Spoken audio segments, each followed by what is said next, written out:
filthy strays like you don't stop in our town, Dwayne Cutter snarled, jabbing a grease-blackened finger into Maya Henderson's chest, rocking her against the car door. His men tightened the circle, engines rumbling like a warning. "You get gas where your kind belongs," he added, nodding for two bikers to seize her arms. Their fists clamped around her biceps, pinning her in place, while another biker lifted his phone. "Come on, sweetheart. Give us that scared look." Maya didn't move, didn't blink, held herself still like steel. None of them noticed the lone Harley rolling closer, carrying the man they'd soon regret provoking. Before we go any further, comment where in the world you are watching from and make sure to subscribe, because tomorrow's story is one you don't want to miss. Maya's heart thundered in her chest, but she kept her breathing steady. 25 years of nursing had taught her to stay calm in emergencies. This was just another crisis to manage, even if her hands trembled slightly as she gripped her gas pump. The afternoon sun beat down mercilessly on the cracked asphalt. Heat waves rippled off the chrome of the motorcycles surrounding her, their engines growling like hungry predators. The smell of hot metal and exhaust fumes made her nose wrinkle. "I asked you a question," Dwayne sneered, taking another step closer. His leather vest creaked as he moved, patches displaying Confederate flags and racist symbols that made Maya's stomach turn. "You sure this is your neighborhood, sweetheart?" Maya kept her voice level, professional, the same tone she used with difficult patients. "I'm just getting gas, then I'll be on my way." One of the bikers laughed, the sound sharp and ugly. "Hear that, boys? She'll be on her way." He pulled out his phone and started recording, pointing it directly at her face. "Come on, smile for us." Through the gas station's grimy window, Maya caught Lena's eye. The clerk's face was pale, her hands fidgeting with her phone before quickly dropping it below the counter. Maya couldn't blame her for hesitating. In a town like this, calling the police might make things worse instead of better. "Actually," Dwayne said, moving to lean against Maya's car door, his fingers leaving greasy smudges on the clean blue paint, "maybe you ought to stick around. We don't get many visitors out here." The way he said visitors made it clear he meant something far uglier. Another biker spat on the ground near Maya's shoes. "Yeah, this ain't really your kind of place."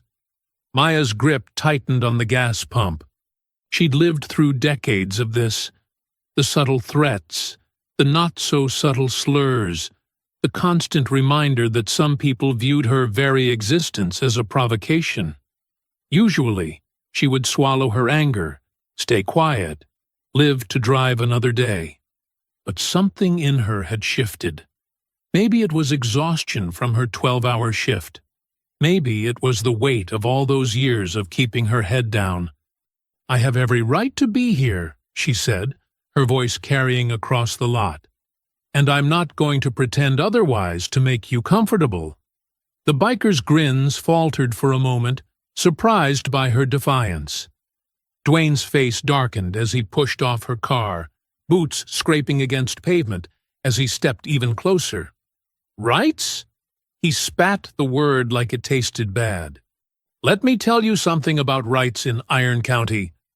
A biker with a patchy beard reached out and slapped Maya's gas cap closed with a sharp click. Another one revved his engine, the sudden roar making her flinch despite herself. They were playing with her, like cats toying with a mouse. Inside the store, Lena had disappeared from view. Maya couldn't tell if she'd finally called for help or if she was simply hiding. The sun felt too bright, too exposed, making her feel like she was on stage in some terrible performance. "We keep order around here," Dwayne continued, now close enough that Maya could smell stale cigarettes on his breath. "Been doing it for generations.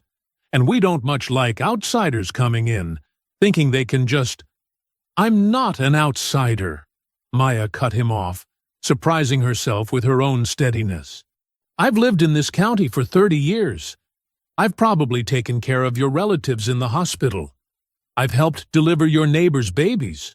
I belong here just as much as you do." That was the wrong thing to say.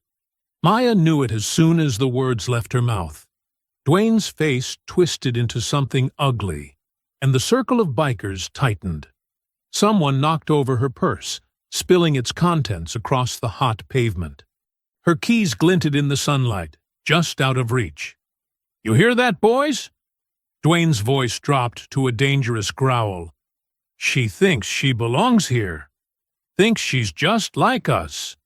He reached out and flicked Maya's nurse ID badge where it hung from her scrub top. Got herself some education, got herself a nice car, and now she thinks she can talk back? The biker with the phone laughed. "Give us a speech about equality next. That always goes over real well around here." Maya stood her ground, though every instinct screamed at her to run. But there was nowhere to run to. They had her boxed in completely.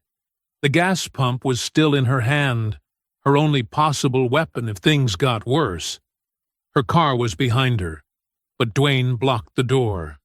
The store was 30 feet away, but more bikers lounged between her and that potential sanctuary. The sun continued to beat down, indifferent to the scene playing out below. A car passed on the distant highway, too far to see what was happening in this little pocket of hatred and fear. Maya thought of all the times she'd stayed quiet, all the times she'd swallowed her dignity to stay safe. She was tired of it. Bone tired. She squared her shoulders and lifted her chin, looking Dwayne directly in the eyes. She wouldn't give him the satisfaction of seeing her cower, even as the circle of bikers drew tighter, their engines rumbling like thunder before a storm. Maya's throat tightened as Dwayne snatched her fallen keys from the ground, dangling them just out of reach. The metal clinked together, a mocking chime in the thick afternoon air. Her car keys, her house keys, her work ID access card, her whole life jangling in this man's dirty fingers. "Now, what kind of neighborhood did you say this was?" Dwayne twirled the keys, his smile cruel. The other bikers shifted closer, forming a tighter circle. Their leather vests creaked, patches displaying skulls and Confederate flags catching the harsh sunlight.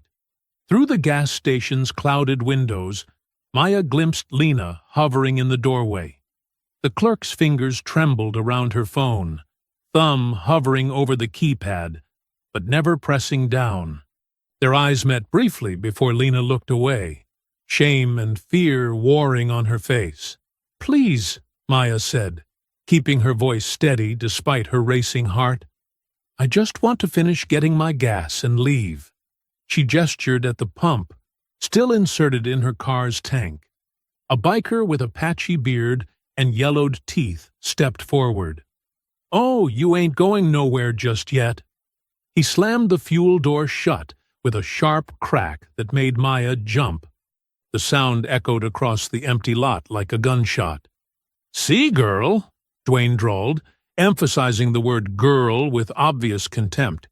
"These back roads can be mighty dangerous. People disappear out here all the time." He tossed her keys to another biker, who caught them with a laugh. "Ain't that right, boys?" Murmurs of agreement rippled through the group. One of them, younger than the rest, with a fresh-looking swastika tattoo on his neck, pulled out his phone and started recording. "Come on, sweetheart, say something for our followers." Maya's hands clenched into fists at her sides. 25 years of dealing with difficult patients, of staying professional in the face of prejudice, of swallowing her anger. It all bubbled up inside her chest. "I need to get home. My patients are expecting me tomorrow." "Your patients." Another biker spat on the ground near her feet. "Ain't that sweet? Playing nurse to good folk who don't want your kind touching them anyway. Maya took a careful step toward her car door, trying to keep her movements calm and deliberate. You don't know anything about my patients or my work.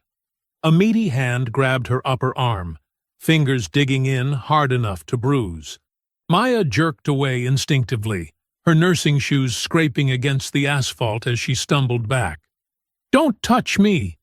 Her voice came out stronger than she'd expected, echoing across the lot. The laughter died.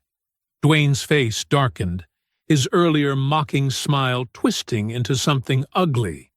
"Getting mighty uppity there," he growled, closing the distance between them. "Seems like somebody needs to teach you some respect." The other bikers pressed closer, engines still idling, creating a wall of chrome and leather that blocked any escape route. The young one with the phone kept filming, his grin wide and cruel. "I said back off." Maya lifted her chin, even as her heart hammered against her ribs. She'd spent too many years being polite, being careful, trying not to rock the boat. But something in her had snapped. "I have every right to be here." "Rights?" Dwayne barked out a harsh laugh. "You really don't understand where you are, do you?" He looked around at his companions. "Boys, I think we need to explain how things work in Iron County." The circle tightened further. Maya could smell their sweat, their leather, the alcohol on some of their breaths. The sun beat down mercilessly, but she felt cold all over. "Last chance," Dwayne said, his voice dropping to a dangerous whisper. "Apologize for that attitude, and maybe we let you crawl back to whatever hole you came from." Maya met his gaze steadily. "I have nothing to apologize for." Dwayne's hand shot out, shoving her shoulder hard. Maya stumbled back against her car, the metal hot against her back through her scrubs. The group of bikers laughed, the sound ugly and anticipatory. "Wrong answer," Dwayne snarled, raising his hand again. "Let's see if we can't—" A new sound cut through the tension, the distinctive growl of a Harley-Davidson, different from the Iron County Sun's bikes. Heads turned as the motorcycle appeared at the lot's entrance, its rider tall and broad-shouldered. The bike rolled to a stop, its engine's rumble dropping to a low idle. Sunlight glinted off the chrome and the rider's leather cut, highlighting the unmistakable Hell's Angels patch on the back. The man astride it was older, his face weathered by years and hard miles. The Iron County Suns shifted uneasily, recognizing the patch. Even Dwayne's hand lowered slightly as he watched Jack Rebel Malloy swing his leg over his bike and plant his boots on the asphalt. The new arrival killed his engine, the sudden silence heavy with tension. Maya stood frozen against her car, watching as the older biker straightened to his full height, his eyes taking in the scene before him with cold calculation. No one moved. Even the young biker's phone lowered slightly, though it kept recording. The afternoon heat seemed to press down harder, the air thick with the scent of hot metal and fear. The rumble of engines died one by one, leaving an eerie quiet hanging over the sun-baked lot. Jack Malloy dismounted his Harley with deliberate slowness, his weathered boots hitting the asphalt with a solid thud. The Hell's Angels patch on his cut seemed to absorb the harsh sunlight, commanding attention from every pair of eyes in the lot. He took his time, scanning the scene like he was counting heads and measuring distances. His gaze swept from Maya pressed against her car, to Dwayne's aggressive stance, to the circle of Iron County Suns who had suddenly gone very still. "Afternoon," Jack said, his voice gravelly and low. He didn't raise it, didn't need to. The quiet carried his words clearly across the lot. "Looks like quite a welcome party you boys got going here." Dwayne's jaw worked, his earlier confidence flickering as he processed the patch on Jack's back. The other bikers shifted their weight, some taking small steps backward, creating gaps in their circle. Even the one filming lowered his phone slightly, though the red recording light still blinked. Jack walked forward with measured steps, his boots crunching on loose gravel. He moved like someone who knew exactly how much space he needed, exactly how far he could let someone get before reacting. There was nothing rushed about it, nothing that screamed of fear or uncertainty. He positioned himself carefully between Maya and Dwayne. "Way I see it," he said, "this lady's trying to get her gas and head home. Think we ought to let her do that?" Maya stayed pressed against her car, her heart still racing, but something in Jack's calm presence made her straighten her spine a little. She could see his profile now. Lined face, gray at his temples, old scars around one eye that spoke of fights from long ago. Dwayne found his voice, though it came out higher than before. "This ain't your business, old-timer. Why don't you ride on before you hurt yourself?" A few nervous laughs rippled through the gang, but they died quickly when Jack didn't react. He just stood there, solid as a wall, hands loose at his sides, but ready. "Last chance," Jack said quietly. "Let the lady finish her business and go home." "Or what, Grandpa?" Dwayne stepped forward, trying to reclaim his authority in front of his men. He gave Jack a hard shove to the chest. "You gonna give us a lecture about—" Jack moved like lightning. His elbow shot up, catching Dwayne's nose with a wet crunch. Before the blood could even start flowing, his knee drove into the younger man's gut, doubling him over. The movement flowed seamlessly into grabbing another biker by the hair and introducing his face to the side of a pickup truck, with a metallic thunk. The lot erupted into chaos. The Iron County Suns surged forward, but Jack was already moving. There was nothing fancy about his fighting, no martial arts kicks or showboating. Just brutal, efficient violence born from decades of hard experience. A biker's knee went the wrong way with a sharp crack. Another's fingers snapped as Jack stripped away a makeshift weapon. Bodies hit the ground, cursing and moaning. Each movement connected with terrible purpose. Every strike meant to end the fight quickly, rather than look impressive. Maya's hands shook as she pulled out her phone and started recording. The screen wavered, but captured everything. Jack's methodical dismantling of the gang, the way he seemed to know exactly where each attacker would come from, how he used their own momentum against them. Inside the store, Lena Ortiz gripped her phone tight, fingers hovering over 911. She started to dial, then remembered all the times Sheriff Harland had laughed with these same bikers, how he'd ignored complaint after complaint. Her thumb hit the end call button before it could connect. She couldn't risk making it worse. The fight lasted less than 2 minutes. When it was done, half the Iron County Suns were sprawled across the lot, nursing various injuries. The others had backed away to their bikes, uncertain whether to flee or try for another rush. Jack stood in the center of it all, breathing heavily, but still upright. A thin sheen of sweat was the only sign he'd exerted himself. He hadn't even lost his balance once during the whole thing. Dwayne lay flat on his back, trying to squirm away, but Jack's boot came down on his throat. Not crushing, just holding him in place. The pressure was clear in Dwayne's voice when he managed to speak.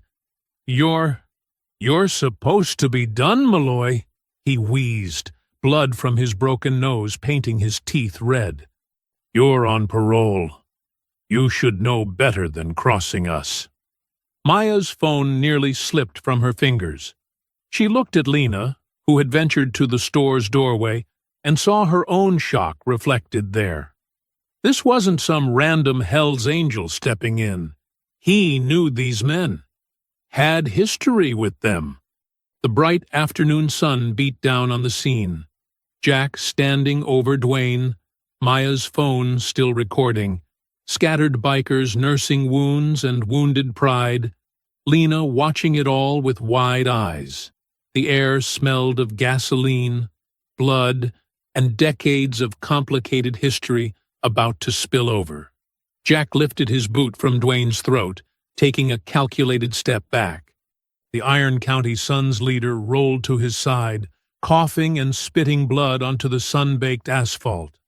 Around them, his battered crew struggled to their feet, some helping others limp toward their motorcycles. "This ain't over, Malloy," Dwayne rasped, wiping his nose with the back of his hand. "You just signed up for a world of hurt." "Get out of here," Jack said, his voice flat and cold. The bikers fired up their engines one by one, the angry growl of motorcycles filling the lot. They peeled out in a cloud of dust and exhaust fumes, their chrome flashing in the afternoon sun as they disappeared down the highway. The noise faded, leaving behind an uneasy silence broken only by the quiet hum of the gas station's ancient AC unit. Jack turned to Maya, his weathered face set in hard lines. "You hurt?" Maya touched her arm where one of the bikers had grabbed her. A bruise was already forming, but she shook her head. "I'm okay, thank you. I don't know what would have happened if—" "Don't mention it," Jack cut her off, already turning toward his bike. "Best you forget this happened." "Wait," Maya said, stepping forward. "At least, let me—" "Ma'am," Jack interrupted again, his voice softening slightly. "The less you know about me, the better. Those men—" He glanced down the road where the gang had disappeared. "They've got friends in ugly places." Lena emerged from the store, wringing her hands. Her face was pale, and she kept glancing nervously up and down the highway. "I'm so sorry," she said to Maya. "I should have called someone, but—" She swallowed hard. "The sheriff, he's real close with those guys. Last time someone complained, their house got vandalized the next day. Nobody could prove anything, but everyone knew." Maya nodded grimly. She'd seen enough in her years of living here, the selective enforcement, the dismissive attitudes, the way certain complaints somehow never made it into official reports. Jack mounted his Harley, but Maya stepped closer before he could start it. "Whatever your past with them is," she said firmly, "what you did today mattered. Thank you." Something flickered across Jack's face. Pain, maybe, or regret, before he covered it with a grunt and kicked his bike to life. Without another word, he rolled out of the lot, heading in the opposite direction from the gang. Maya's phone buzzed in her pocket. She pulled it out to find several missed calls from her nephew AJ. Her hand shook slightly as she hit redial. "Auntie!" AJ's voice crackled through the speaker. "I've been trying to reach you. You okay?" "I'm fine, baby," Maya assured him, then described what had happened while Lena hovered nearby, still looking nervous. "You got it all on video?" AJ asked. "Send it to me right now. This needs to go public." "I don't know."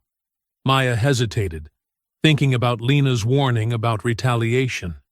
"Auntie Maya," AJ's voice grew serious, "how many times have we watched stuff like this happen? How many times have they gotten away with it because nobody spoke up? You've got proof this time." Maya sent him the video, then drove home in a daze, her mind replaying the confrontation over and over.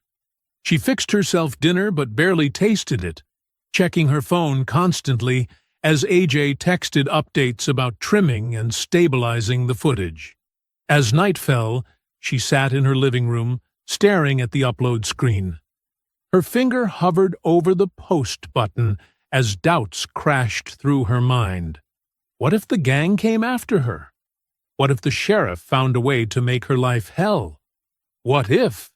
Then she remembered all the times she'd stayed quiet.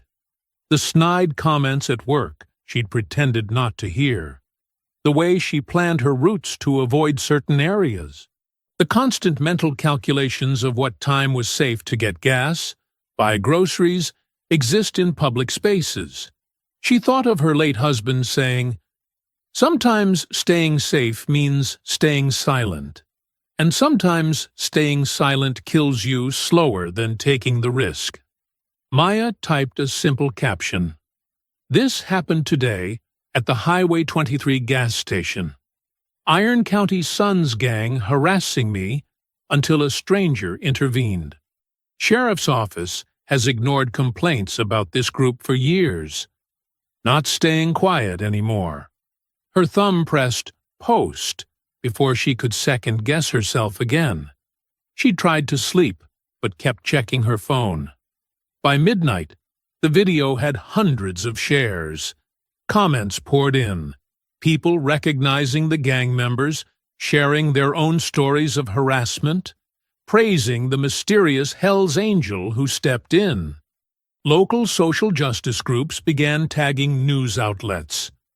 Maya watched the numbers climb, feeling simultaneously exposed and empowered. Every share was like a tiny act of defiance.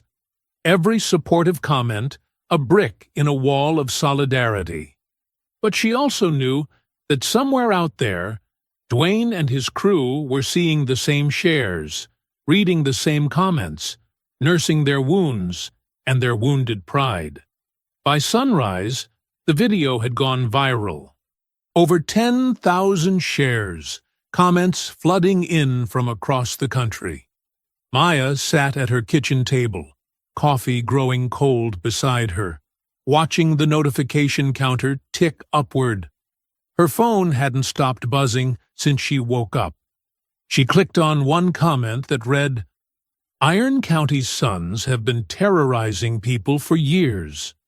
Finally, someone caught them on camera. Time for things to change." Her hands trembled slightly as she set the phone down. There was no going back now. The truth was out there, spreading faster than she could track it, beyond anyone's power to contain it. The morning sun streamed through Maya's kitchen window as she sat at her small oak table, both hands wrapped around a coffee mug that had long since gone cold. Her phone buzzed constantly, each notification making her flinch slightly. The video had exploded overnight, reaching far beyond Iron County's borders. "You're so brave," read one comment. "About time someone exposed these thugs," said another. But mixed in with the support were darker messages, racial slurs, threats of violence, promises to teach her a lesson. Some came from accounts with Confederate flag avatars, others from blank profiles created in the last few hours. Maya's hand trembled as she scrolled, making the screen shake. She set the phone down and took a deep breath, trying to steady herself. The morning news played quietly on her small kitchen TV, showing traffic and weather. The normal rhythm of life continuing as if everything hadn't just changed. Her phone lit up with AJ's face, and she grabbed it quickly. "Morning, baby." "Auntie, you seeing all this?" AJ's voice crackled with energy despite the early hour. "The video's everywhere. Civil rights groups are sharing it. News outlets are asking for permission to air it. You did the right thing." "And the threats?" Maya asked quietly. "I'm documenting everything," AJ assured her. "Screenshots, archives, IP addresses when I can get them. I'm catching an early bus down there. Should be in town by tonight. We need to—" A flash of white and blue through her front window caught Maya's attention. Her breath caught as she watched a patrol car pull up to her curb, followed by another. "AJ, I need to go. Police are here." "Record everything," AJ said quickly. "I mean it, Auntie. Start your phone recording right now." Maya ended the call and propped her phone against the fruit bowl, camera facing the front door. Through the window, she watched Sheriff Roy Harlan step out of his vehicle. adjusting his belt with practiced casualness. Two deputies flanked him as he approached her porch, his boots heavy on the wooden steps. The doorbell chimed. Maya stood slowly, smoothed her shirt, and walked to answer it. Her heart hammered, but she kept her face neutral as she opened the door. "Ms. Henderson." Sheriff Harlan's smile was TV commercial perfect, not quite reaching his pale blue eyes. "Beautiful morning, isn't it? Mind if we come in for a chat?" Maya gestured them inside, noting how the deputies positioned themselves. One by the door, one near the kitchen entrance, boxing her in without being obvious about it. "Coffee?" she offered, more to have something to do with her hands than actual hospitality.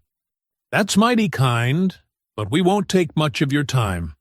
Harlan settled into her armchair uninvited, still wearing that practiced smile.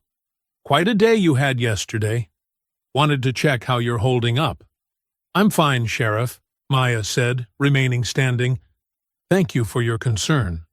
"That was brave of you," he continued, "standing up to those fellows like that. Course, things could have gotten real ugly if that biker hadn't shown up." He leaned forward slightly. "Tell me about him. Jack Malloy, right? You know him well?" Maya kept her voice steady. "Never met him before yesterday. He helped me when no one else would." Harlan nodded sympathetically. "See, that's what concerns me. Jack Malloy? He's got quite a history. Violent offenses, gang affiliations. Currently on parole, in fact. Yesterday, he assaulted several local citizens in broad daylight."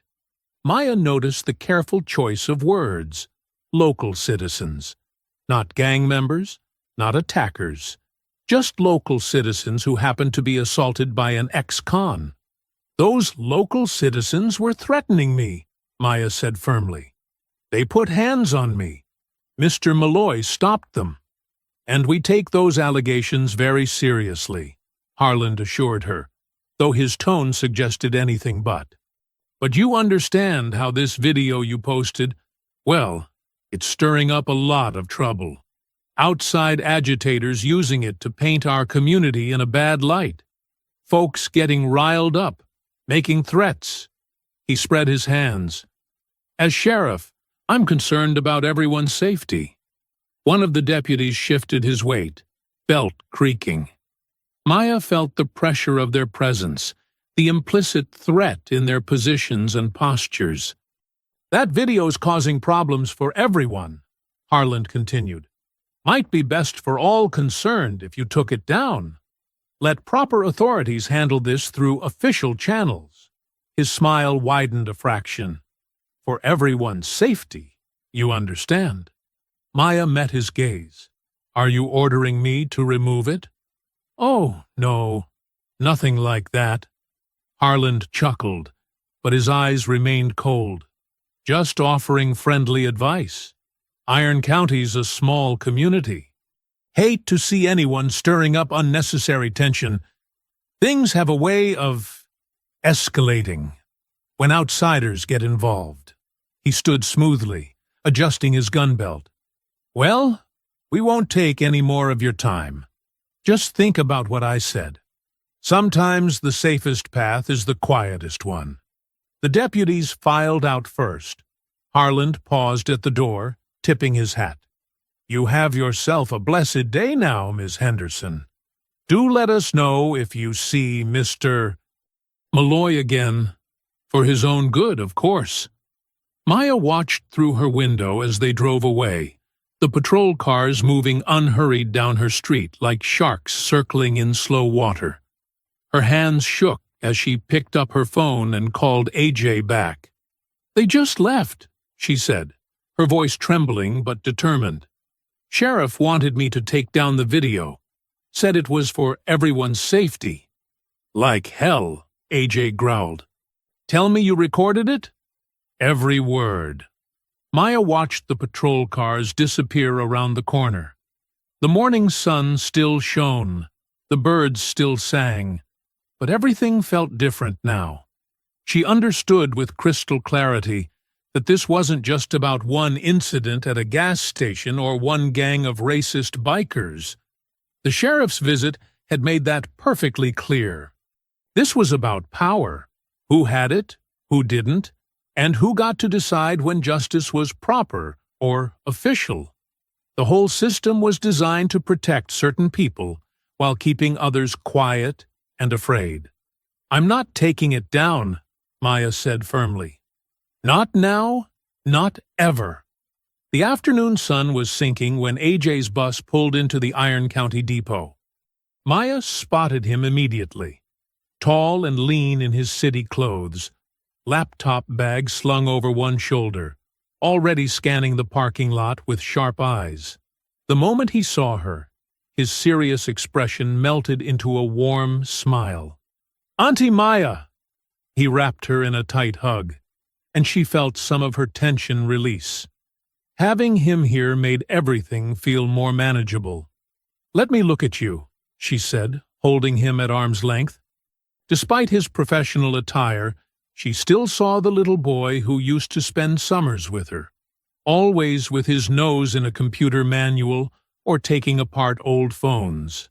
"I'm fine," he assured her, but his eyes were worried. "You're the one I'm concerned about. Is your car here?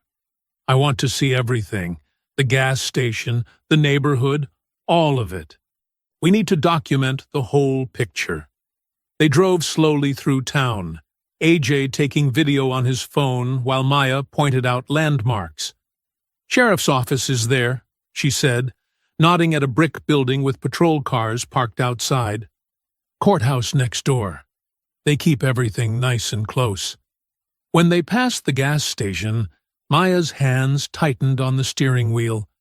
Two motorcycles were parked out front, their riders lounging against them with deliberate casualness. Iron County Sun's patches visible on their vests. "That's them?" AJ asked quietly, still recording. "Some of them," Maya confirmed. "Not Dwayne, though." The bikers straightened as Maya's car approached, their poses shifting from lazy to predatory. They stared openly as she drove past, one of them pulling out his phone to film them right back. "They're not even trying to hide it," AJ muttered, checking his footage. "Good. Let them show themselves." Later, as evening settled over the county, they pulled into the gravel lot of the Pine Grove Diner, a weathered building set back from the highway, neon coffee cup flickering in the window. Jack Malloy's Harley was already parked in the shadows at the far end. They found him in a corner booth, facing the door, coffee cooling untouched in front of him. His eyes flicked between them, then to the other customers, then the exits, the constant awareness of someone used to watching his back. "Ms. Henderson," he nodded as they slid into the booth. "This must be the nephew I heard about." "Anthony Johnson," AJ offered his hand. "But everyone calls me AJ. Thank you for helping my aunt." Jack's handshake was brief but firm. A waitress brought more coffee, and they sat in awkward silence until she moved away. "I know you've got questions," Jack said finally, his voice low and gravelly. "About my record. About how I knew those guys. Better to get it all out now." Maya studied him in the harsh diner lighting. The bruises from yesterday's fight were darkening on his weathered face, but his eyes were clear and direct. "I appreciate what you did," she said carefully. "But yes, I need to know the truth. All of it." AJ pulled out his phone. "Mind if I record this?" "For documentation only. We need to establish context in case things escalate." Jack considered the phone, then nodded. "Might as well have it on record." He took a long breath, staring into his coffee. 20 years ago, I rode with crews like Dwayne's. Different names, same ugly business. Did things I'm not proud of. Intimidation runs against black families who didn't know their place.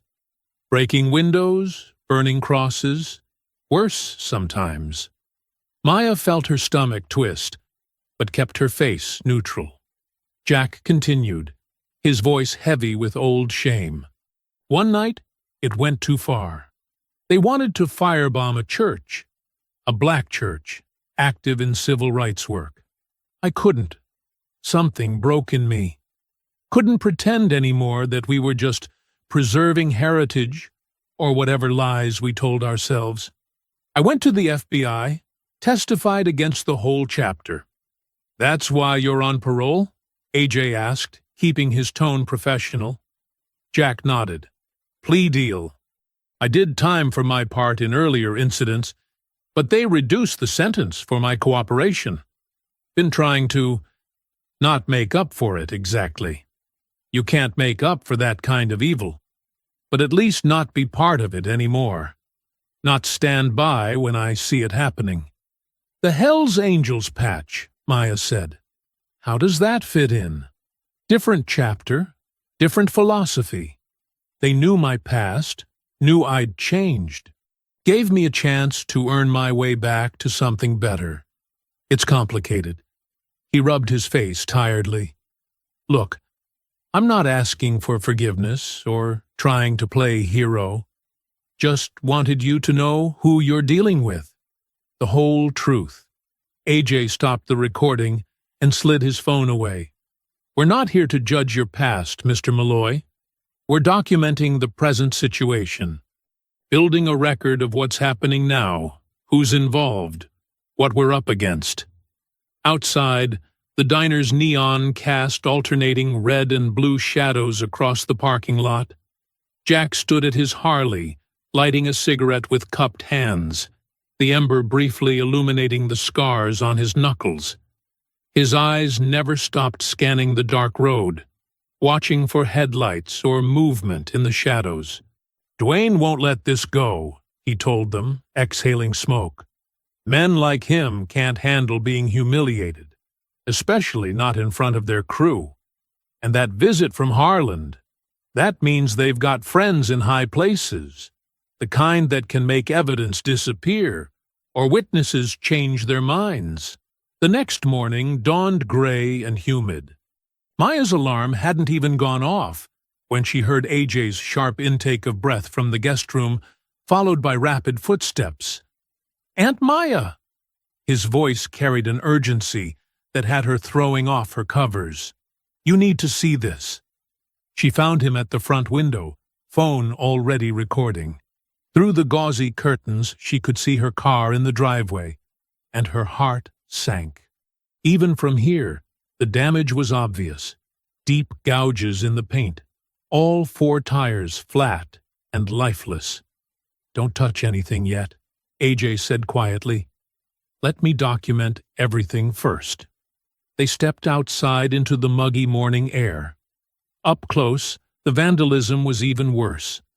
Crude racial slurs had been carved into the hood and doors, the metal scarred beyond any simple repair.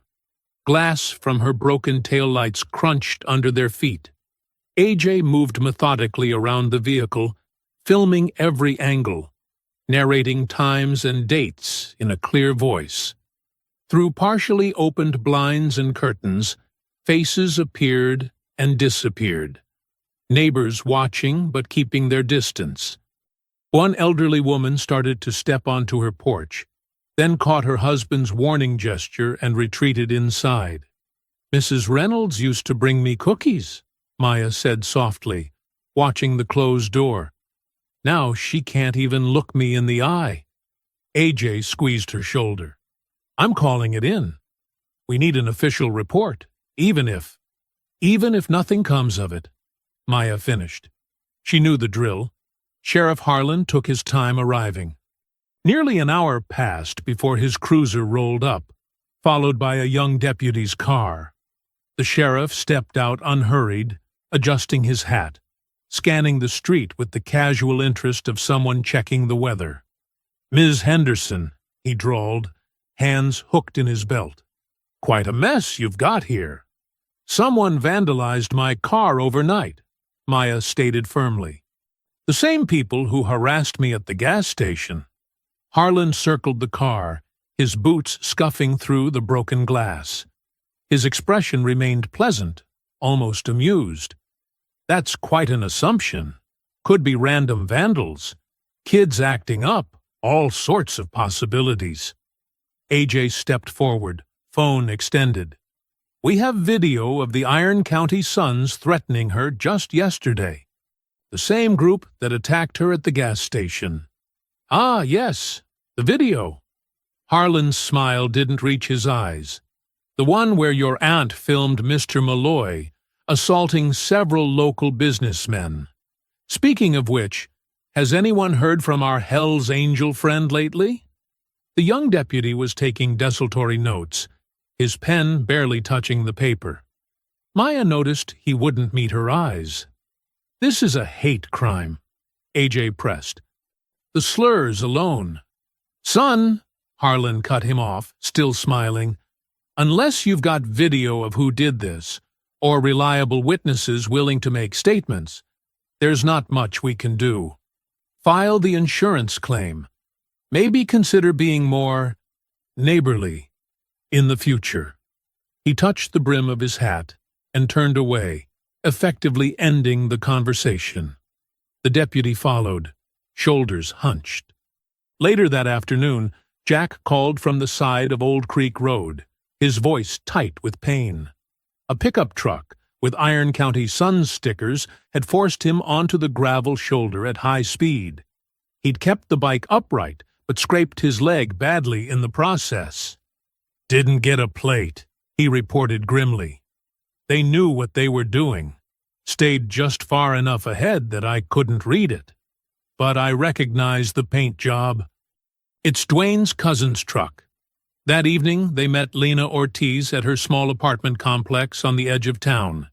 She'd just finished her shift, still wearing her gas station uniform, and her hands shook as she made them coffee. They've been coming to the station for years, she said, perching nervously on the edge of her worn couch, always making comments, scaring away certain customers. Hispanic families, black travelers, they'd circle their cars, make jokes about immigration checks or worse.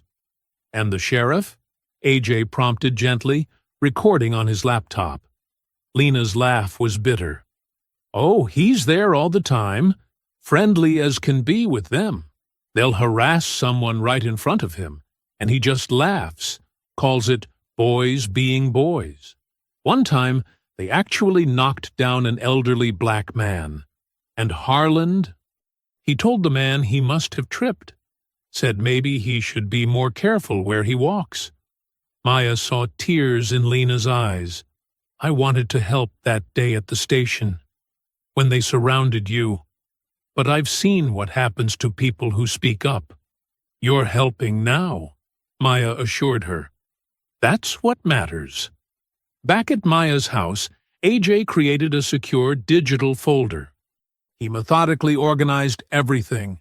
Photos of the vandalized car, Jack's detailed description of the road incident, Lena's recorded testimony, the original gas station video, screenshots of online threats, and the sheriff's dismissive response to the damage. The NAACP has a strong local chapter, he said, typing rapidly. And I know a civil rights nonprofit that specializes in cases like this. They need to see all of it.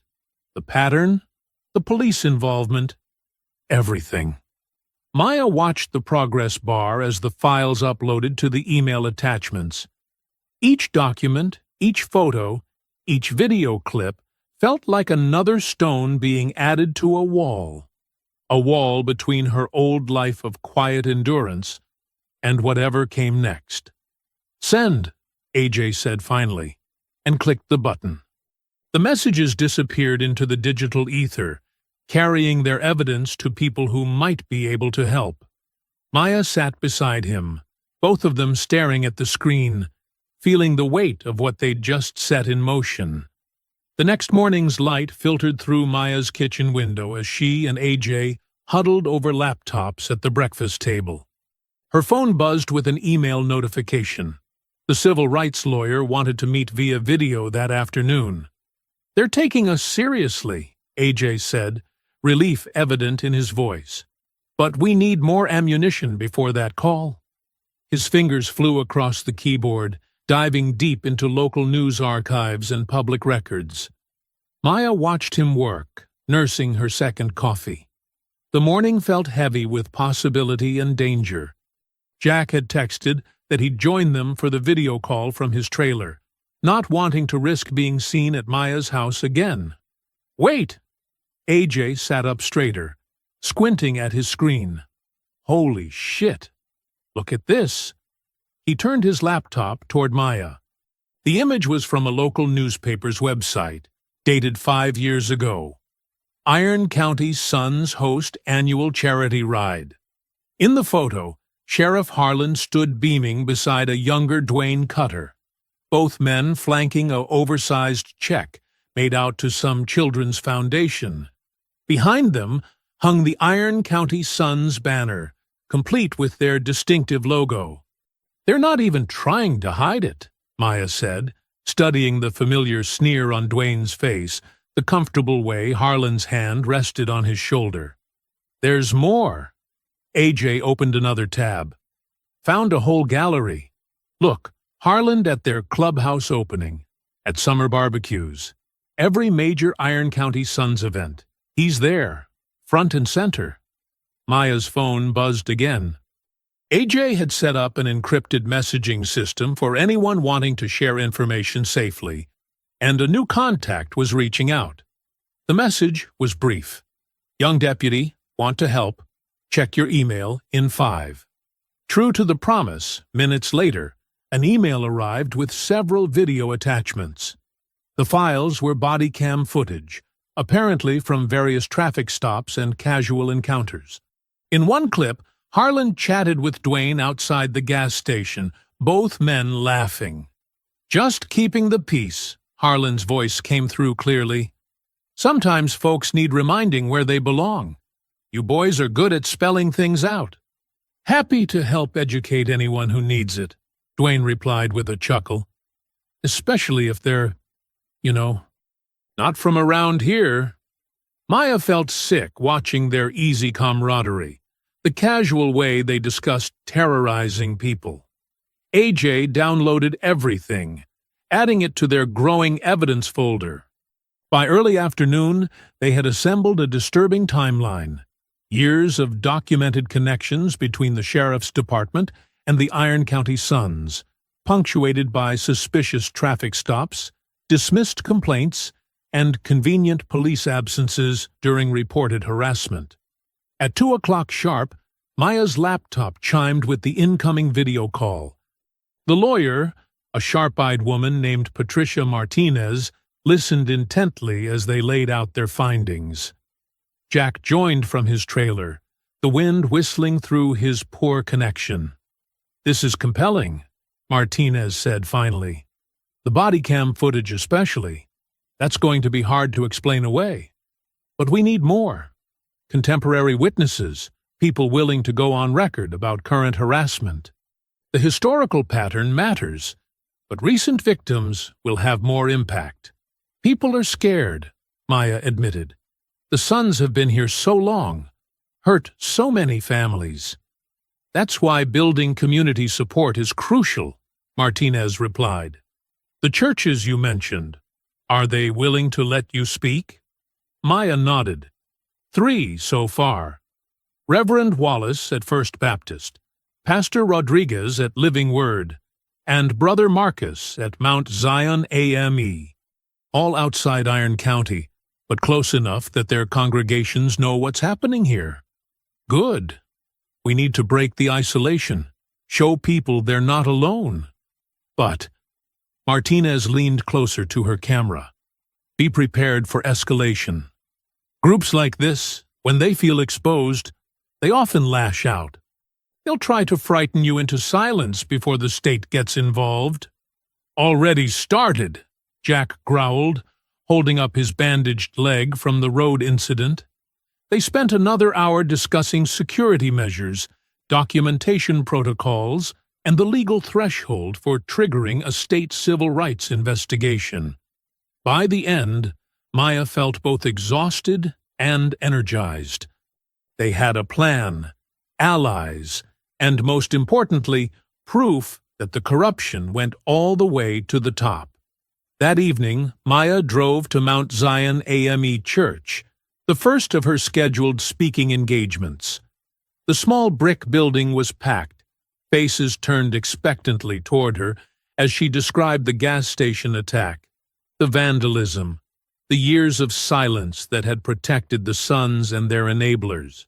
"We've all seen it," she concluded. "We've all felt it. But they count on us being too afraid to stand together. That ends now." The response was powerful. People stood to share their own stories. A teenager harassed at the same gas station, an elderly man run off the road like Jack, a woman whose business had mysteriously burned after she filed a complaint. Each story strengthened their resolve, each voice adding weight to their case. Driving home in the gathering dusk, Maya felt a fierce pride in her community's courage. The street lights were just flickering on as she turned onto her block. A pickup truck crawled past her house, moving deliberately slow. Through the passenger window, she clearly saw a familiar Iron County Sun's jacket. The biker's hand rose, drawing a line across his throat with exaggerated menace. Maya watched the red taillights disappear around the corner. Her hands were steady on the steering wheel. Where once that gesture might have made her shrink back, now it only hardened her determination. They wanted her afraid, wanted her silent, but those days were over.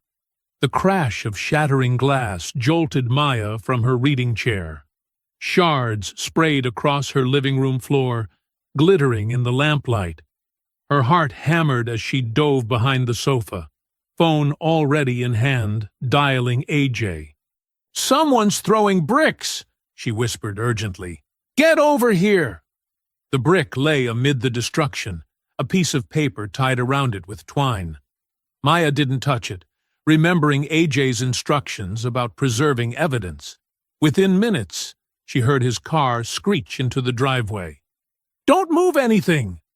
AJ burst through the front door, phone raised to record. He carefully documented the broken window, the scattered glass, and finally the brick itself. With gloved hands, he untied the note and held it up to the camera.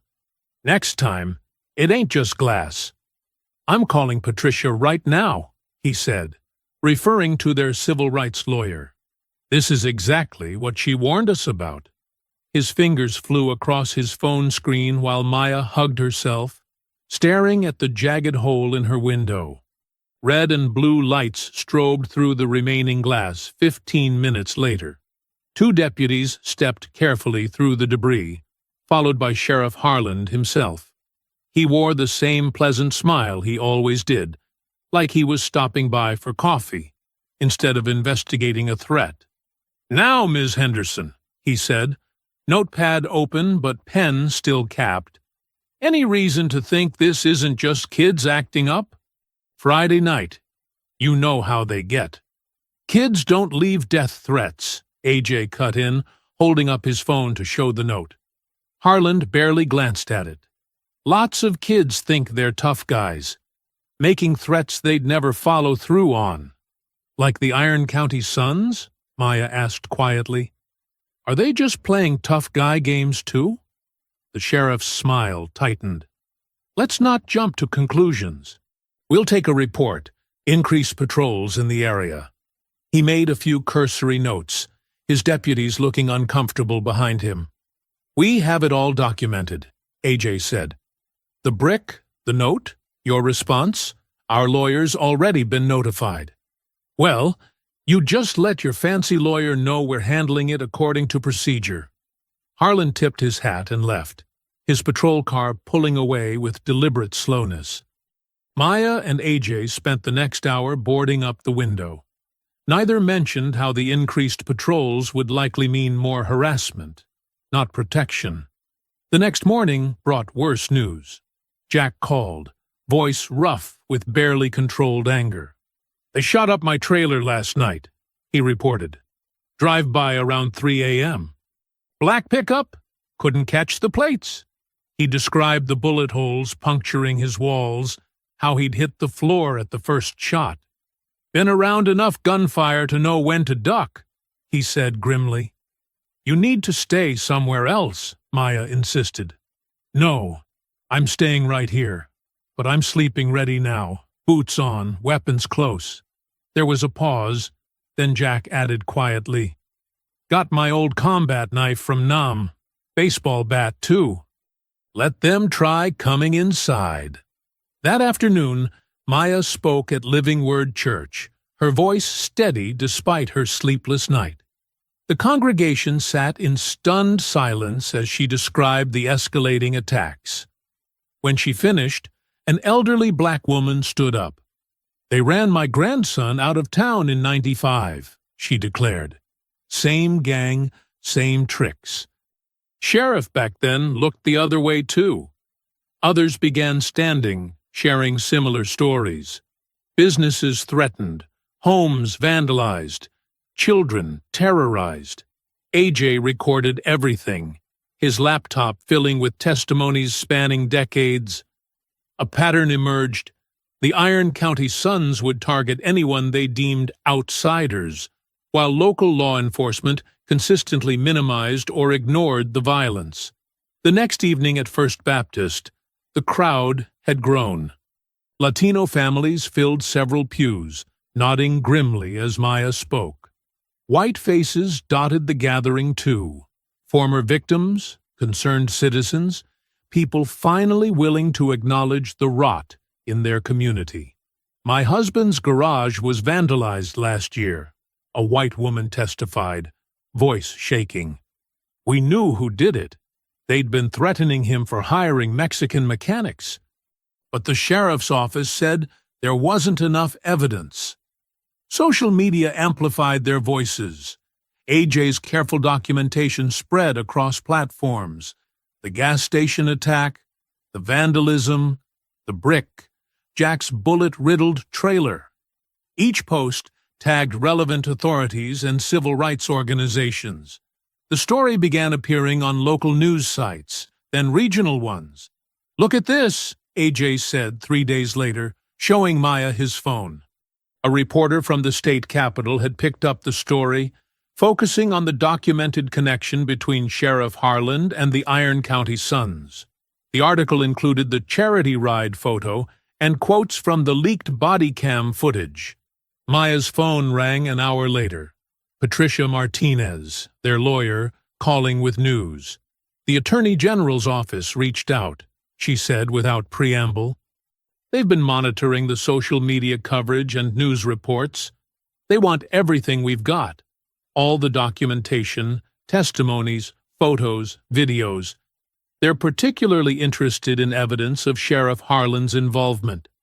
Are they actually going to do something? Maya asked, hardly daring to hope. They're being careful with their language, but yes, I believe they are. Keep gathering evidence. Keep speaking out. The pressure is working. That evening, Maya stood at her boarded-up window, remembering the brick's trajectory, the explosion of glass, the crude threat. Outside, a patrol car rolled past, one of Harland's promised increased patrols. The deputy inside didn't wave or slow down, just watched her house with empty eyes. Her phone buzzed with another message from Jack. More bikes circling my place. Letting you know where I am if anything happens. She typed back quickly, making sure he knew to keep recording everything. The Iron County Suns were escalating, but so was the resistance against them. Every threat they made, every act of intimidation, only added to the mounting evidence of their crimes. Maya touched the rough plywood covering her window, feeling not fear, but a grim satisfaction. They thought violence would silence her. Instead, it was giving her a louder voice.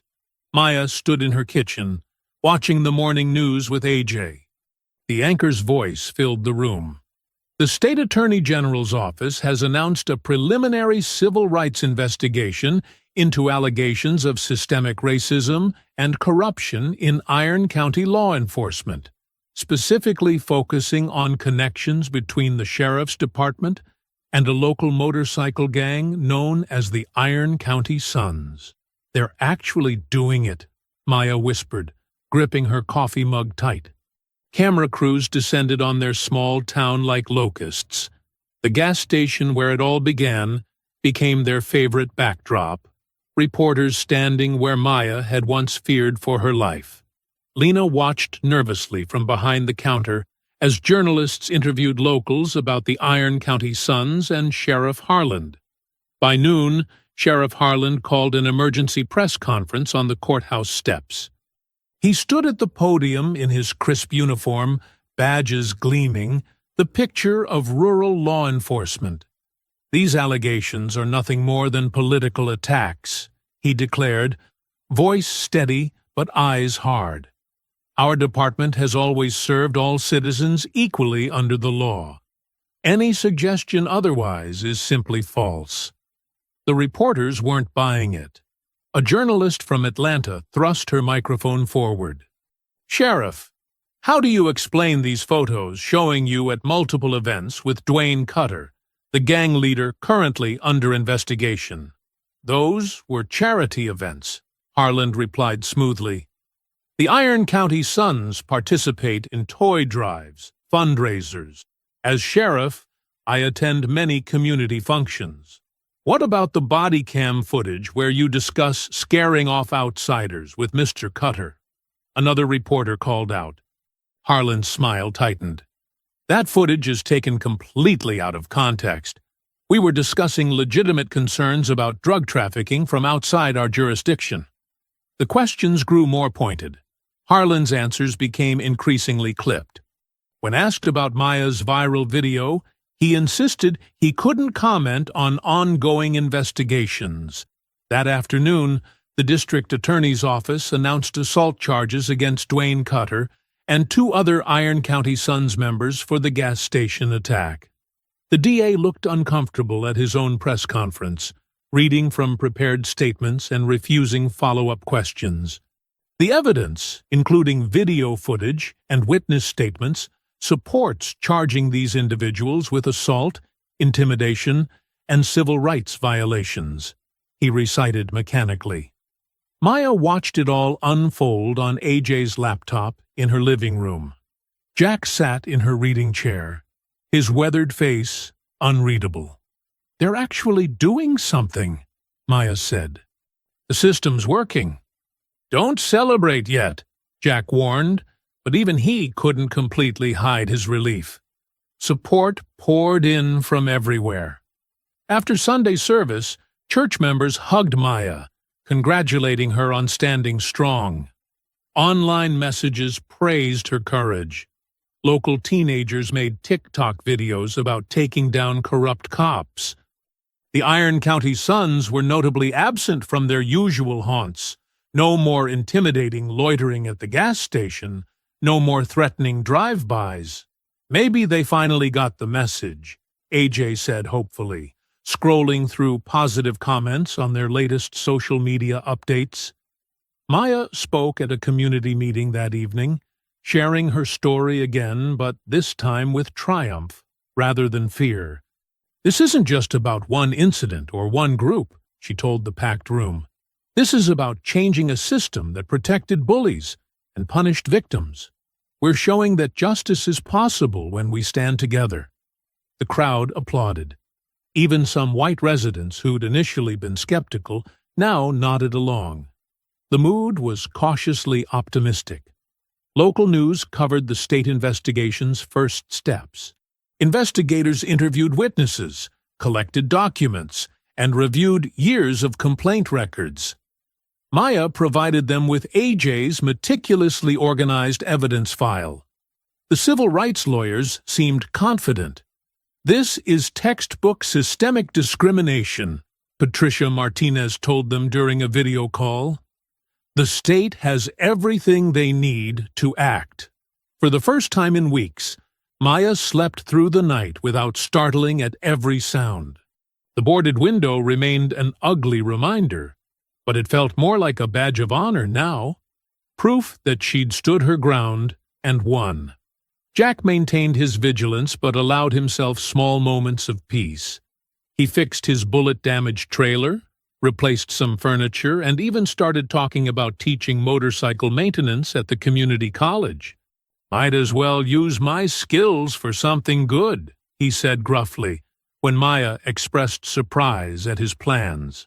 A week into the investigation, Maya drove past the gas station and saw no Confederate flags, no threatening bikers, just ordinary customers going about their day. Lena waved from behind the counter, standing taller now. The Iron County Suns had grown quieter, their usual swagger dampened by public scrutiny and pending charges. When they did appear in town, they kept their heads down and avoided eye contact. Their silence felt like victory. That evening, Jack finished some late repairs on his Harley and headed home as the sun set.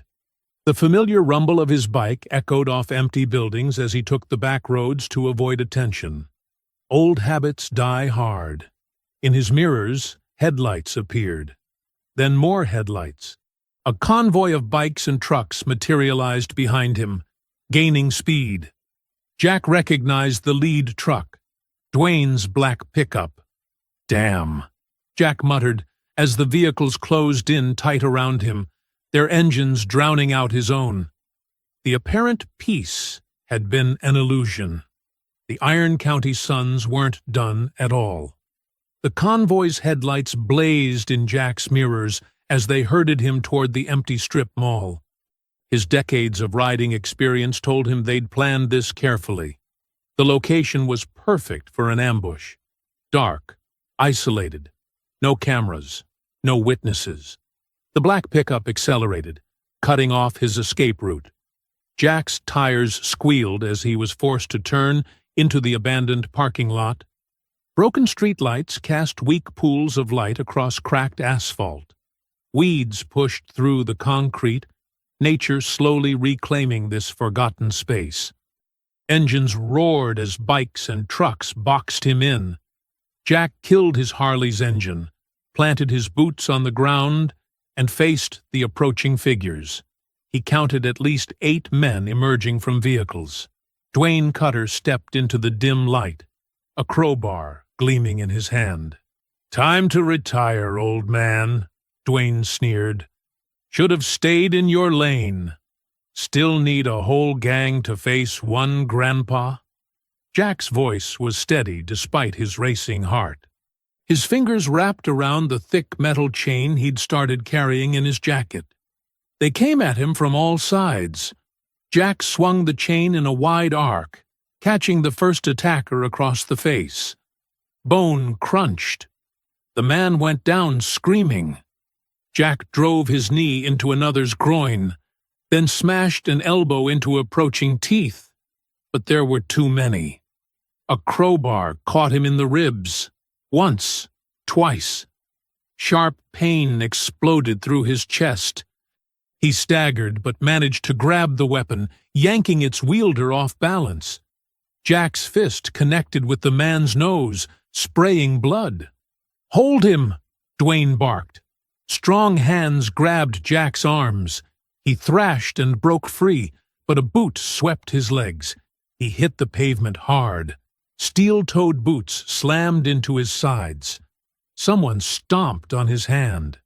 Jack curled inward, protecting his vital organs like he'd learned in prison fights years ago. The beating seemed endless. Jack's vision blurred. Blood filled his mouth. His ribs screamed in agony with each labored breath. Through the pain, he heard Dwayne's voice. "That's enough. Let the cops find him." Sirens wailed in the distance. Jack tried to push himself up, but collapsed. His face pressed against cool asphalt as red and blue lights painted the walls. He recognized Sheriff Harlan's voice before darkness clouded his vision. "Well, well," Harlan drawled. "Looks like we caught ourselves a parole violator starting fights again." "He jumped us," Dwayne said, his voice thick with fake innocence. We were just defending ourselves from this dangerous felon. Rough hands yanked Jack's arms behind his back. Handcuffs bit into his wrists. The cold metal felt familiar, a reminder of the life he'd tried to leave behind. "You're under arrest for assault and parole violation," Harland announced loudly, playing to his audience of deputies. "Get him up." They hauled Jack to his feet. His legs barely supported him. Through swollen eyes, he saw the Iron County Suns watching, their faces smug with victory. His beloved Harley lay on its side, chrome scratched, mirrors shattered. Across town, other pieces of their carefully built case were crumbling. At the gas station, the manager discovered the security system's hard drive had mysteriously failed. Hours of footage, including backup angles of the original assault on Maya, vanished into digital nothing. In Sheriff Harlan's office, Lena Ortiz sat rigid with fear. Her hands trembled as Harlan leaned over his desk, his friendly smile more threatening than any shout. "Now, Lena," he said softly, "we both know you were confused that day. Stress can play tricks on memory, and we wouldn't want any complications with your employment status or immigration matters." "I'm a citizen," Lena whispered, "born in Arizona. Papers can get lost. Records can be questioned." Harlan slid a document across his desk. "This statement just clarifies what you really saw. Nothing complicated." Lena stared at the paper, tears blurring the words that would undo their case. Her signature would label Maya a liar, paint Jack as the aggressor. But her children needed her job. She couldn't risk everything. With a shaking hand, she signed. The young deputy who'd leaked the damaging body cam footage found his locker cleaned out. A suspension notice citing misconduct under investigation taped to the door. His calls to the police union went straight to voicemail. In Maya's living room, AJ held his aunt as she broke down. Her shoulders shook with sobs of fury and despair. "They're going to get away with everything," she choked out. "Again. They always do." "We'll fight back," AJ promised, but his voice lacked conviction. Their evidence was vanishing. Their witnesses were being silenced. The system they'd trusted was revealing its true colors. In the county jail, Jack sat alone in a cramped cell. His face was a mass of bruises, dried blood crusted in his beard. Each breath sent daggers through his broken ribs. The familiar smell of disinfectant and despair brought back decades of memories he'd tried to bury. He leaned his head against the cold concrete wall, tasting copper in his mouth. In all his years of violence and redemption, he'd always believed he could fight his way free. But this cell felt different. This time, the cage seemed final. From the drunk tank down the hall, voices sang an off-key country song about freedom. Jack closed his eyes, remembering Maya's determination, her refusal to back down. He'd failed her, failed himself. The darkness of the cell wrapped around him like an old friend come to stay. The county jail's fluorescent lights cast harsh shadows across Jack's bruised face. Maya and AJ sat across from him at the scratched visitation table, taking in his injuries. Bandages wrapped his ribs beneath the orange jumpsuit. His right eye was swollen nearly shut, and dried blood crusted at the corner of his split lip. "You need to leave town," Jack said, his voice rough. "Get out while you still can. Move to the city with AJ. Start fresh somewhere they can't touch you." Maya's hands tightened around her purse. "That's not happening. They'll kill you if you stay." Jack leaned forward, wincing at the movement. "These men, I used to be one of them. I know what they're capable of. You saw what they did to me. I see what they did." Maya's voice was steel. "I see exactly what they did, And that's why I'm not going anywhere. Maya, please. No, she cut him off. You don't get to decide when I stop fighting. You don't get to tell me to run and hide. I've spent my whole life being careful, being quiet, trying not to make waves. Where did that get us? Jack slumped back in his chair, the fight draining from his face. I watched them beat you because you stood up for me, Maya continued. I watched them arrest you instead of them. Now you want me to let them win? To prove they can chase anyone away who dares to challenge them? They've already won, Jack muttered. Look around. I'm in here. Evidence is gone. Witnesses are scared silent. They haven't won anything, AJ interjected. The state investigation is still open. Federal civil rights people are watching. We just need to be smarter about how we fight back. Maya reached across the table, her hand stopping just short of Jack's battered knuckles. You didn't give up on me at that gas station. Don't give up now. Something flickered in Jack's good eye, a spark of his old defiance. You're both crazy, he said, but his voice held a hint of warmth. Probably, Maya agreed. But I'm done being their victim. Done being their cautionary tale about staying in my place. You with us? Jack studied her face for a long moment. Finally, he gave a slight nod. Not like I've got anything better to do in here. The visit ended too soon. As guards led Jack back to his cell, Maya and AJ exchanged determined looks. They had work to do.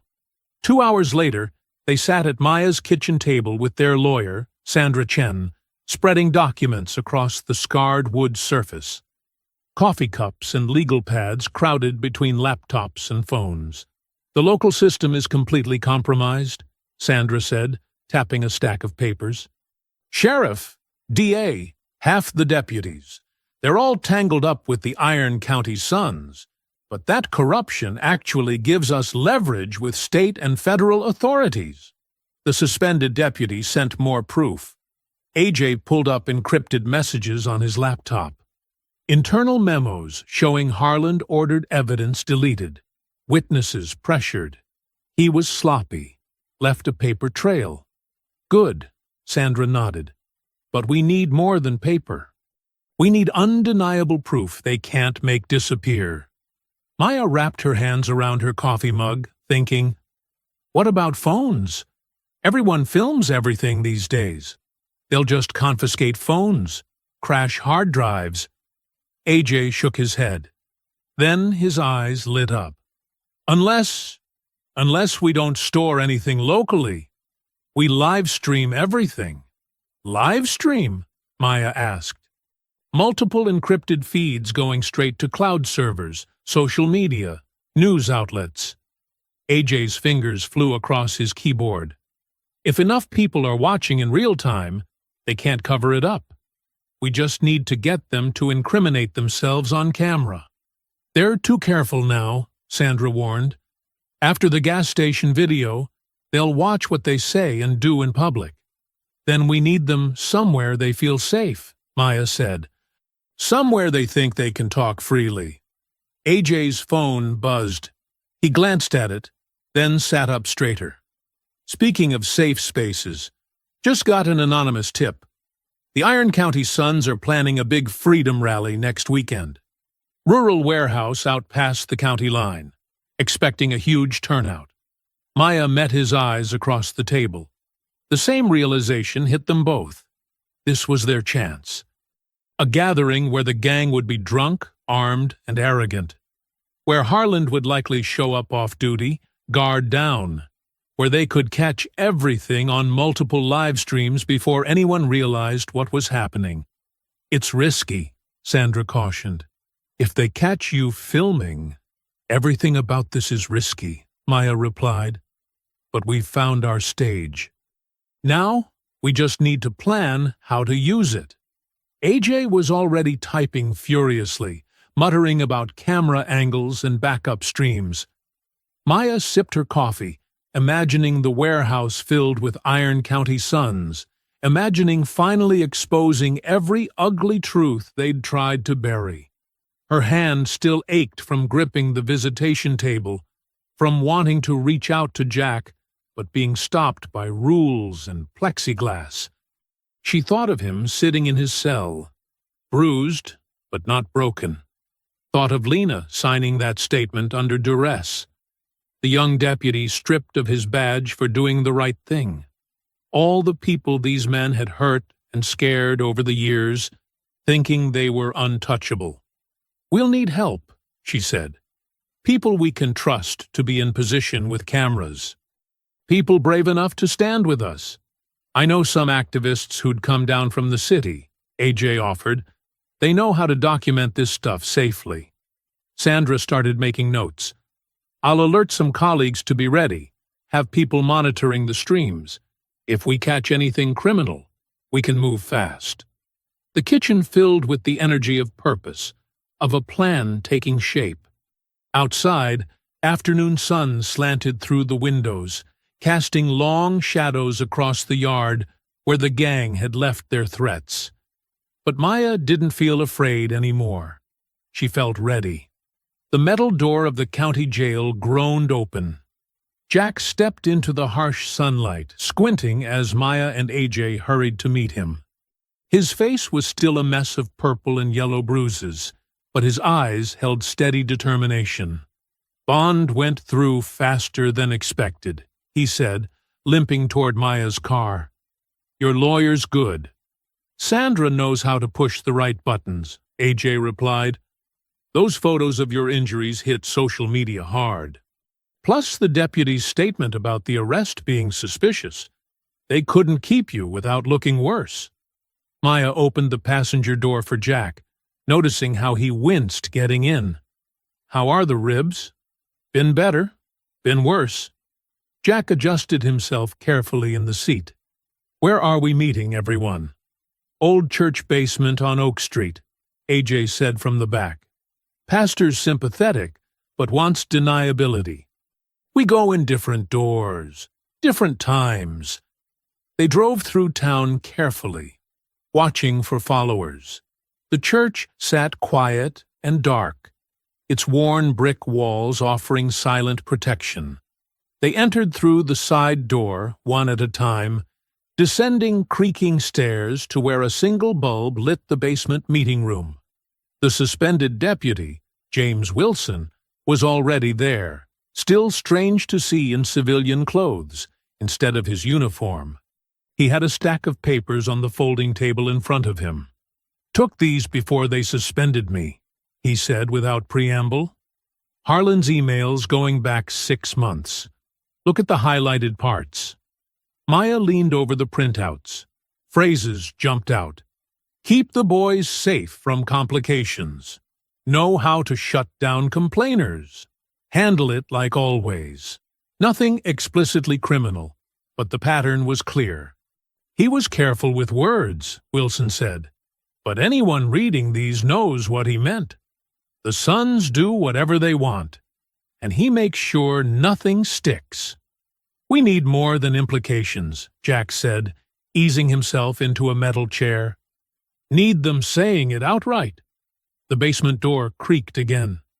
Lena Ortiz slipped in, looking over her shoulder despite being alone. Her hands twisted nervously in front of her. "I'm sorry I'm late," she whispered. "Had to make sure no one followed." "You okay?" Maya asked gently. "You don't have to do this." "Yes, I do." Lena's voice strengthened slightly. "I let them scare me into lying. I need to make it right." AJ pulled equipment from his backpack. Tiny cameras, microphones, earpieces. "These are professional grade. The camera looks like a shirt button. Mic clips inside your collar. Sound and video upload instantly to secure servers." He demonstrated the setup while explaining, "We'll have multiple live streams running. Different angles, different platforms. Everything backs up automatically to cloud storage that the state AG's office can access. Even if they find one camera, others will keep recording." I got word the rally's expecting over 100 people, Wilson added. Lots of alcohol, probably weapons. They'll be showing off, running their mouths. That's what we need, Maya said. Them bragging about what they've done when they think they're safe. Jack shifted, grimacing at his ribs. What's the cover story for Lena being there? Local restaurant agreed to let me wear their delivery uniform, Lena said. They often cater biker events. No one looks twice at the help. They spent the next hour rehearsing scenarios. Lena practiced activating the camera naturally, positioning herself to capture conversations. Wilson mapped out where state police could stage nearby without being spotted. Maya and AJ would wait in their car with backup equipment, monitoring feeds.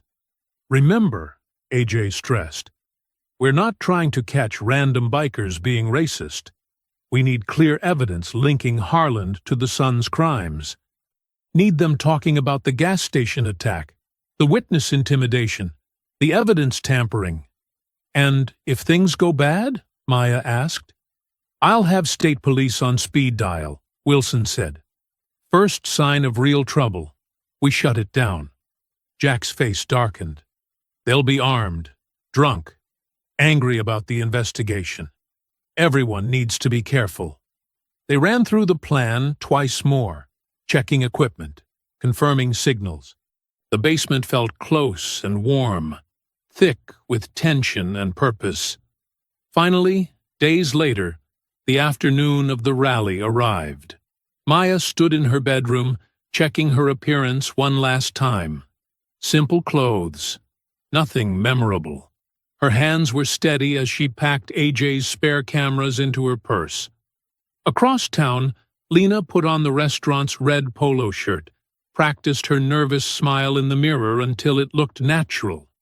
Wilson cleaned his personal firearm, badge locked away in a drawer, citizen now instead of deputy. Jack stood in his trailer, carefully pulling on his leather cut despite protesting ribs. The Hell's Angels patches felt heavy on his shoulders.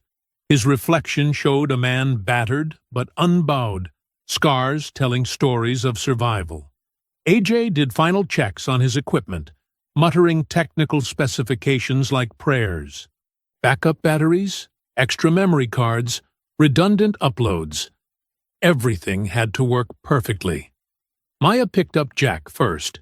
He moved stiffly, but insisted on carrying his own weight to the car. AJ squeezed into the back with his gear, tablets already monitoring preliminary feeds. They drove east as the sun began its descent, painting the sky in shades of orange and red. The warehouse waited ahead, already echoing with the sound of arriving motorcycles. Maya's hands were tight on the steering wheel, but her voice was calm when she spoke. Everyone ready? Jack nodded once, sharp and certain. AJ gave a thumbs up from behind his screens. In other cars, in other places, their allies were moving into position, carrying truth like a weapon. The warehouse grew larger in the windshield. Bikes lined the gravel lot, their chrome catching the dying sunlight. Confederate flags snapped in the breeze. The Iron County sun's colors flew proud and dark against the evening sky, not knowing they'd invited justice to their party.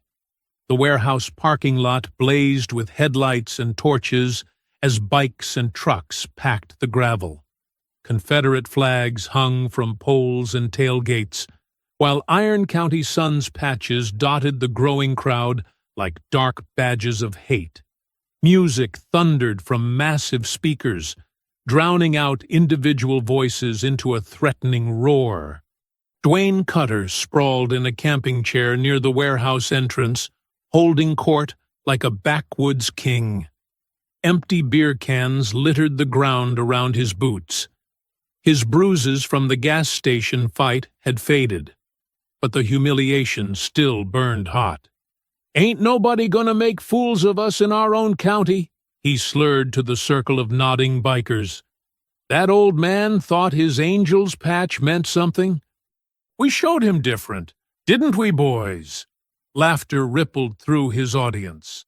Lena approached with a tray of sandwiches, keeping her eyes down, her borrowed red polo shirt making her nearly invisible to the partying bikers.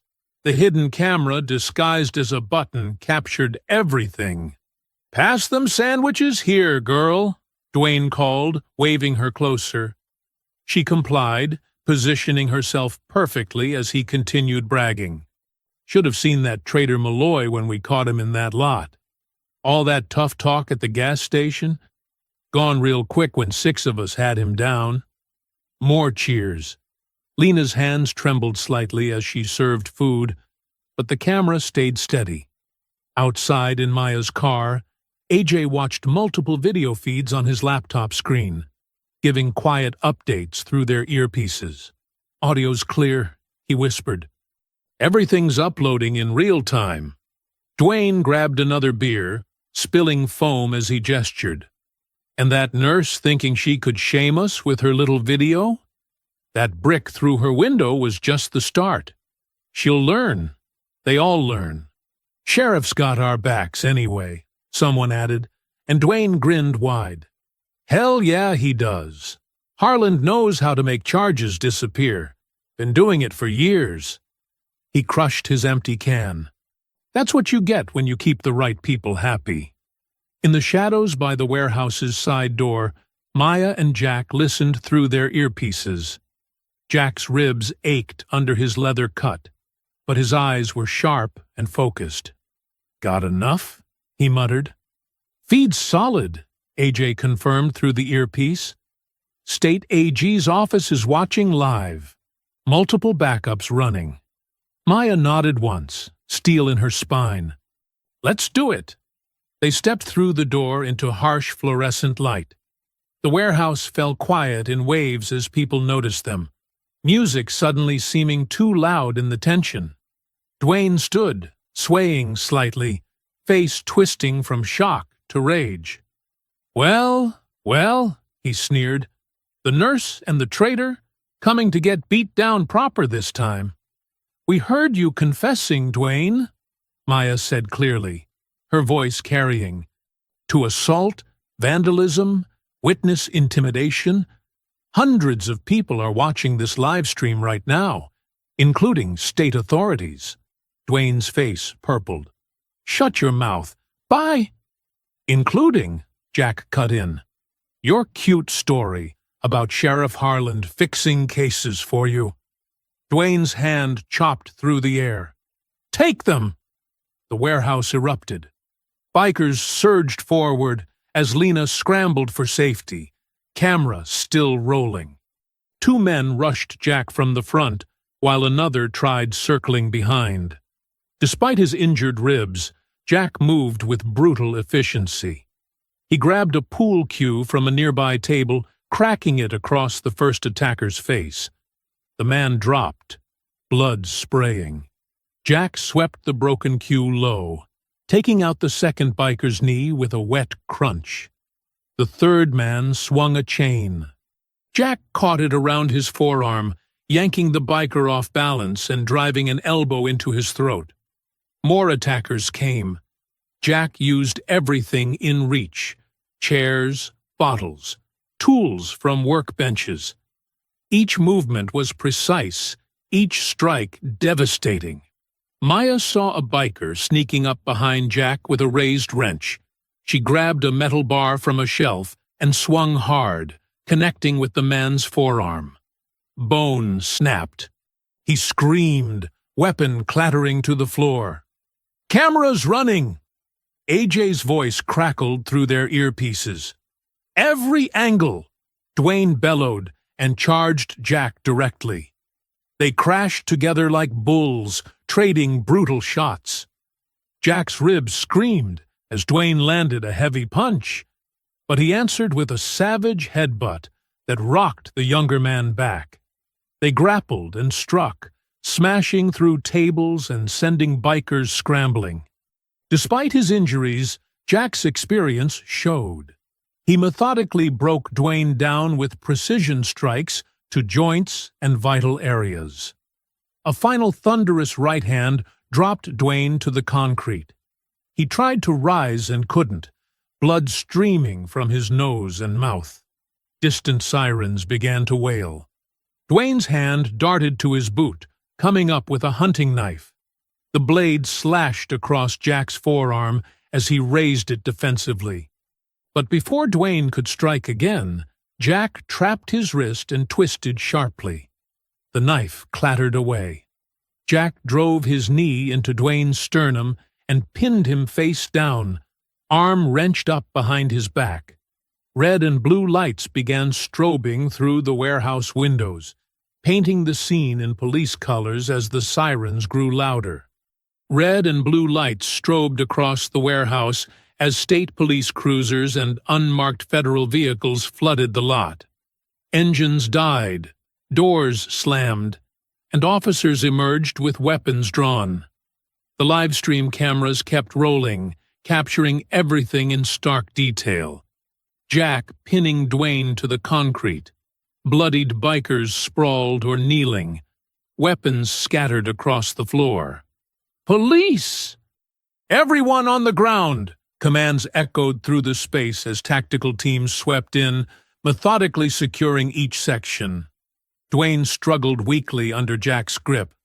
"You can't do this to me. This is my county." "Not anymore," Maya said, standing tall despite her racing heart.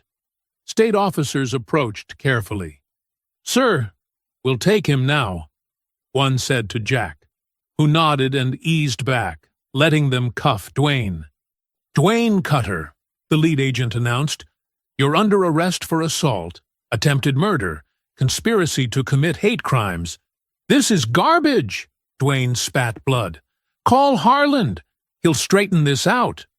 AJ emerged from his surveillance position, laptop in hand.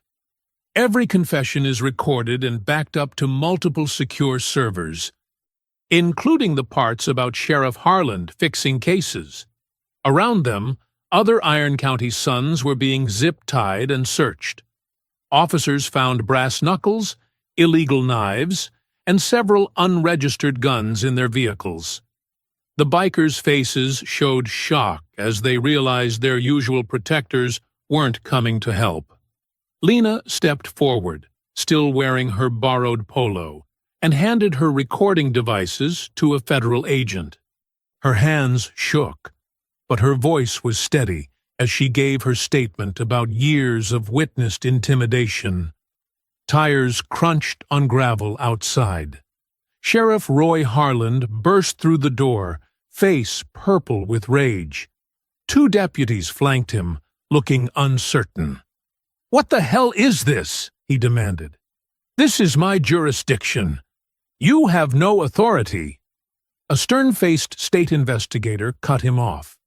"Actually, Sheriff, we have full authority under federal civil rights statutes." She held up a thick folder. "These are transcripts of your emails discussing case fixing with Mr. Cutter, plus financial records showing unusual payments from Iron County Sons affiliated businesses to your re-election campaign." "That's ridiculous," Harland sputtered. "You can't—" "We also have tonight's live stream." The investigator nodded to a tablet showing Dwayne's drunken boasting about their arrangement. Multiple witnesses, multiple angles, all broadcast live to state and federal offices. Harland's face went from purple to ash. One of his deputies took a step back.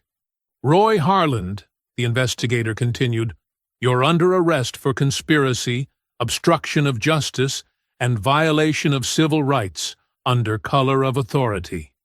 "Don't you dare!" Harland growled as she approached with handcuffs.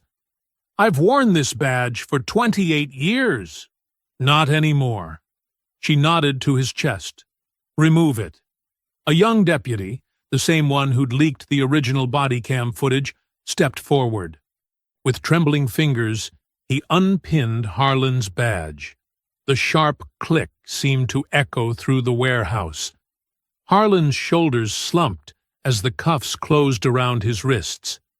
The man who'd terrorized the county for decades suddenly looked small and old in the flashing lights. Maya watched them lead both Harland and Dwayne out, followed by a parade of cuffed bikers.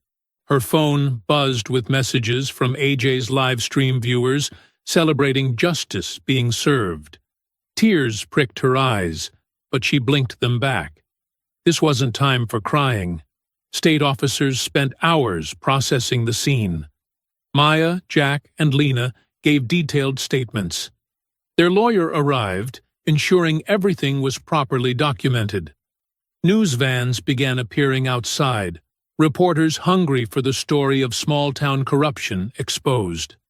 "You okay?" Jack asked Maya quietly as paramedics checked his knife wound. She nodded. "Better than okay. For the first time in years, I feel like I can breathe in this town." Over the following weeks, the justice system moved with unprecedented speed. Federal prosecutors filed hate crime indictments against Dwayne and his top lieutenants. Civil rights attorneys launched suits against Iron County and the gas station's corporate parent for enabling years of discriminatory harassment. The evidence was overwhelming. Videos, emails, financial records, and dozens of witnesses painted a clear picture of systemic racism and corruption. The gas station corporation, desperate to avoid publicity, offered Maya a substantial settlement. She used it to partner with local Black and Latino investors, buying the franchise outright. Together with Lena and other community allies, Maya established a justice center in a converted storefront downtown. They created programs to document hate incidents, provide legal support, and help victims tell their stories safely. The center quickly became a symbol of change in Iron County. Jack's cooperation with investigators and clear evidence of personal reformation led to his early release from parole. His criminal record was partially expunged, opening new opportunities. A community college offered him a position teaching motorcycle maintenance, working specifically with at-risk youth to provide alternatives to gang life. The gas station underwent a complete transformation. Gone were the Confederate flags and threatening stickers.